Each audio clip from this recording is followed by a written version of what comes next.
Ever wonder if our obsession with self-care, detoxes, and looking red carpet ready is a 21st century phenomenon? Think again. Long before your favorite influencer posted their 30-day cleanse challenge, ancient civilizations were already deep into body care, ritual baths, herbal treatments, and even some seriously bizarre spiritual cleanses. But were they just trying to impress the gods or each other? Stick around, because today we're diving into the ancient obsession with staying clean, inside and out. And let me tell you, they took it to levels that make today's wellness industry look tame. To be the cleanest for the gods. Let's kick things off with a question. Was there a global competition among ancient civilizations to be the most clean for the gods? And by clean, I don't just mean a quick rinse. We're talking body shaving, sacred baths, and even spiritual detoxes that would make your favorite juice cleanse look like a casual snack break.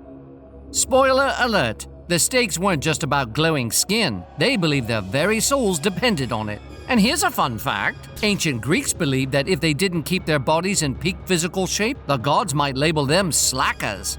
That's right, your lack of bicep definition could be a spiritual disgrace. Imagine if Chris Hemsworth's gym sessions were mandatory for connecting with the divine. Clean body, clean spirit. Now let's take a look at Greece. Imagine you're a Greek athlete prepping for the Olympic Games. But this isn't just about winning gold. Oh no. Before even setting foot on the field, you'd be expected to shave your entire body to appear godlike. Hairlessness wasn't just about looking sharp. It was a form of spiritual purity.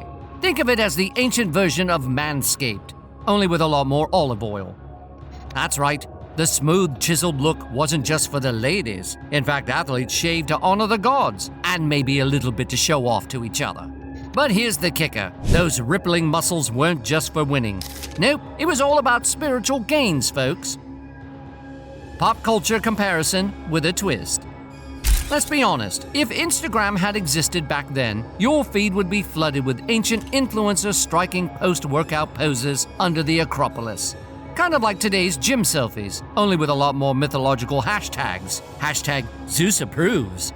Hashtag Greek god body. Then there's the Druids and their herbal detoxes. You've heard of juice cleanses, right? Well, Druids were all about purifying the body with nature's remedies. But here's the kicker. Some conspiracy theorists believe that Druidic cleansing rituals were a way to initiate followers into secret mystical societies. Think about it.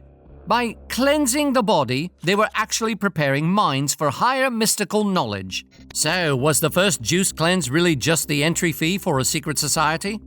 Modern-day detoxes and cleanses might just be our way of trying to join a different kind of secret society, one that promises glowing skin, enlightenment, and maybe a few extra likes.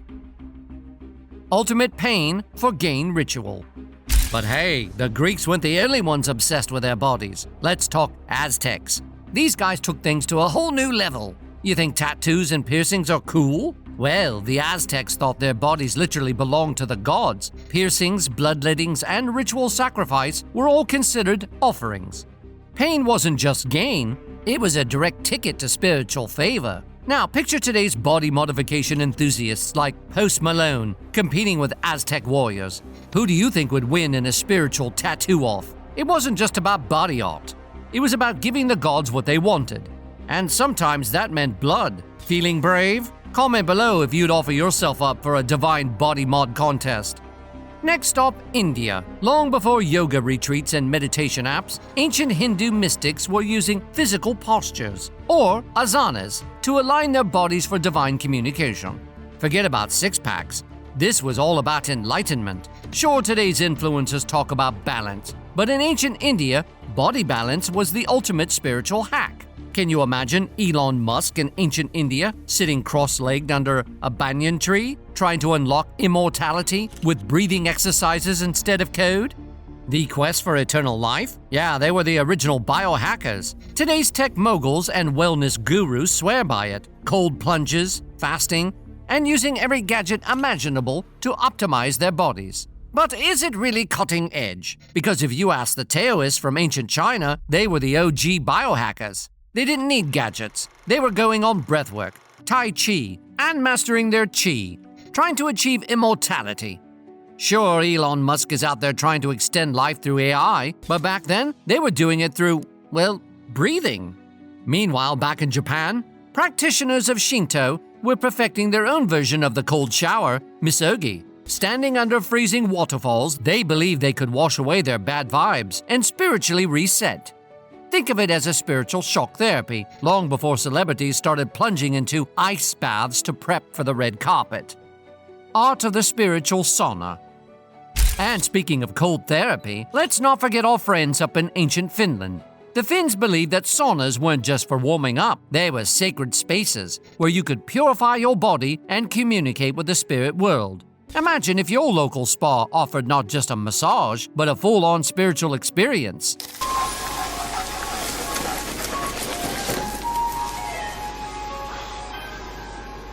You, a towel, and the gods, all chilling in a sauna. In fact, before Christianity arrived, saunas were used as birthing places.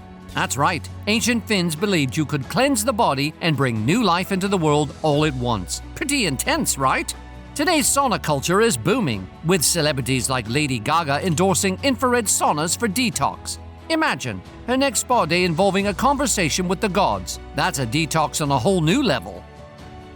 More surprising historical rituals. But wait, there's more. Let's hop over to Africa, where the Zulu people had their own take on body purification.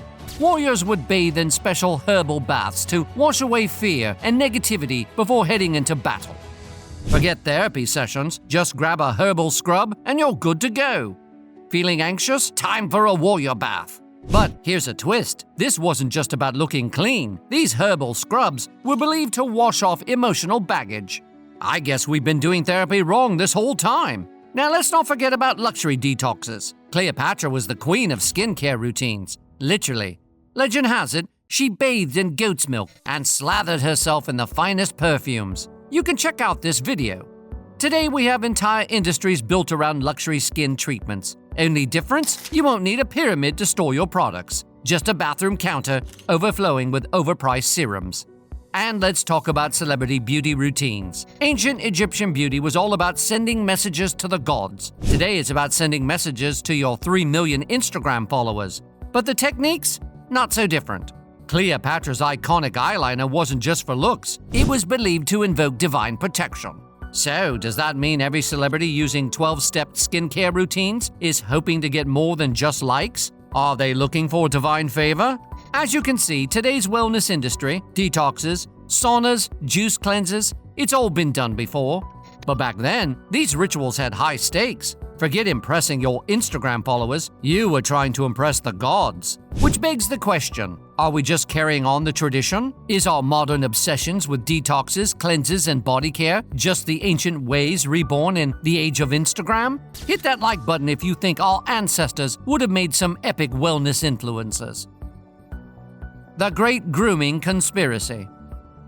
Let's revisit the Greeks. Sure, they shaved to look godlike before their Olympic events, but what if they were doing it to cover up something darker? Some historians speculate that ancient rulers pushed the idea of grooming as a form of control. Think about it. If your body was unfit or unclean, you were considered spiritually disgraced. Was this a subtle way to maintain power, forcing people to focus so much on their bodies that they didn't have time to challenge authority? Maybe those sculpted abs weren't just about looking good. They were about staying in line. Think of it as ancient propaganda disguised as personal hygiene. So, what do you think? Would ancient priests dominate our modern wellness scene? Or were they just early prototypes for today's celebrity detox gurus? Drop your thoughts in the comments below. And if you haven't already, subscribe for more jaw-dropping connections between ancient history and today's strangest trends. And before you go, click here for our next deep dive. Trust me, Cleopatra's beauty secrets are worth sticking around for.